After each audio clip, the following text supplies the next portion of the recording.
Salut à tous, donc Marc-Olivier Chuet, doctorant en psychoéducation. Il y a quelques semaines, on a fait une vidéo sur comment est-ce qu'on voulait vraiment essayer d'intégrer l'expertise de tous dans Myelin.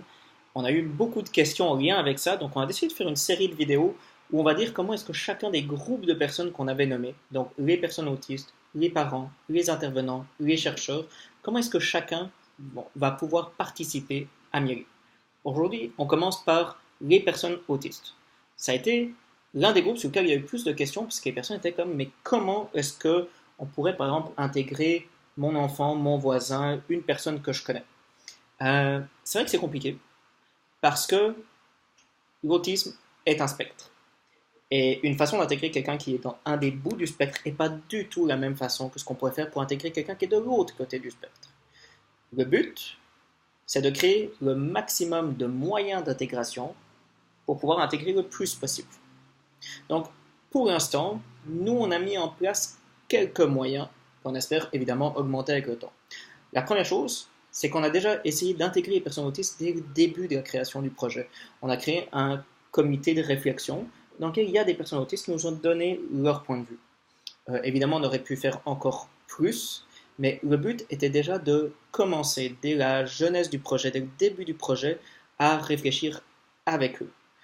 Euh, la deuxième chose, c'est évidemment que sur chacune des pages que possédera Myelin, on va mettre un système de rétroaction.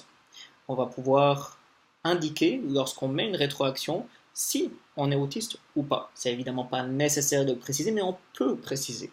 Pourquoi? Parce que nous, ça va nous permettre pour chaque page d'aller chercher tous les commentaires qui ont été faits par des personnes autistes, et donc de pouvoir prendre en compte leur point de vue de la meilleure façon possible.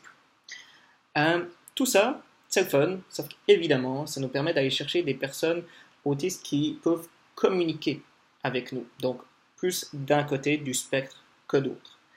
Pour toutes les personnes qui ne pourraient pas nous dire directement leur point de vue, c'est sûr qu'on va être obligé de passer par d'autres personnes.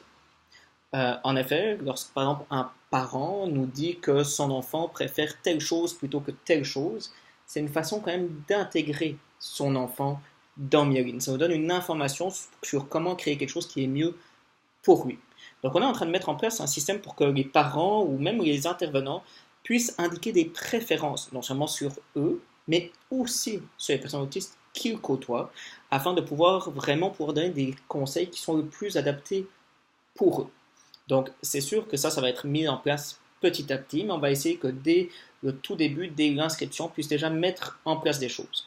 Ensuite, c'est sûr que plus le temps avance, plus on veut vraiment essayer d'intégrer le plus possible les personnes autistes. Il faudra encore chercher comment exactement. Par exemple, on aimerait beaucoup pouvoir chercher notamment un moyen pour pouvoir développer une interface qui corresponde encore beaucoup mieux à certaines particularités sensorielles. Donc pour ça, évidemment, on va essayer d'aller voir des experts qui ont réfléchi à cette question, mais on voudra évidemment faire des sondages, faire d'autres choses pour pouvoir développer plus de moyens. Fait que ça, c'est les moyens qu'on pense maintenant. Si vous avez d'autres idées, n'hésitez surtout pas à nous en parler. L'idée est toujours la même. On essaie d'intégrer tout le monde le plus possible parce qu'on est persuadé que c'est tous ensemble qu'on va réussir à changer les choses. Fait que voilà, j'attends vos feedbacks. Bye bye tout le monde!